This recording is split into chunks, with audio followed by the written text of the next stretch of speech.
नमस्कार, मैं doctor Ashish Chandra Dewangan, consultant gastroenterologist, hitech hospital Bhilai. आज हम एक महत्वपूर्ण टॉपिक के बारे में डिस्कस करेंगे, जिसको हमारी भाषा में इसोफेजियल वेव कहा जाता है। इस बीमारी में आहार नली के ऊपरी हिस्से में, जहाँ से हम खाना को ढकते हैं, उस हिस्से में एक झिल्ली-नुमा संरचना आ जाती है, जिसकी वजह से मरीज को खाना निगलने में तकलीफ होने लगती है। यह बीमारी सामान्यतः महिलाओं में पाई जाती है। जनरली यह जो बीमारी होती है वो बच्चे के गर्भ में आहार नली और मुख द्वार डेवलपमेंट के समय, जब बच्चे का मुख और आहार नली बनती है तो ये अलग अलग संरचना से बनती है और यह संरचना आगे चल के जुड़ जाती है, जिससे कि मुख का जो द्वार है वो आहार नली के रास्ते निरंतरता बनी रहती है। कभी कभी इस जोड़ के पास एक झिल्ली-नुमा संरचना बन जाती है, जिसको इसोफेजियल वेव कहा जाता है। इसके कारण उस हिस्से की जो चौड़ाई होती है वो काफ़ी थिन हो जाती है, नैरो हो जाती है, जिसकी वजह से मरीज को कोई सॉलिड खाना जैसे कि रोटी सब्जी खाने में तकलीफ होने लगती है।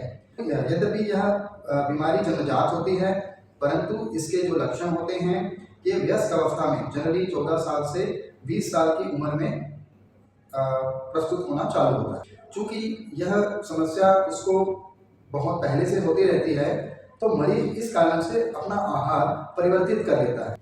लेकिन जैसे जैसे उम्र बढ़ती जाती है, मरीज को खाना खाने की दिक्कत बढ़ती जाती है, तब वो इस उम्र में 14 साल से 20 साल की उम्र में कभी कभी कुछ मरीज 30 साल या 40 साल की उम्र में भी डॉक्टर के पास दिखाने आते हैं। इस बीमारी का पता एंडोस्कोपी द्वारा किया जाता है। जब हम एंडोस्कोपी करते हैं तो हमको आहार नली के ऊपरी हिस्से में एक झिल्ली-नुमा संरचना दिखाई देती है, जिससे कि पता चल जाता है कि इस हिस्से में खाना खाने में मरीज को रुकावट हो रही है। कभी कभी यह बीमारी खून की कमी, कमजोरी, कम वजन होने के साथ भी प्रस्तुत होती है।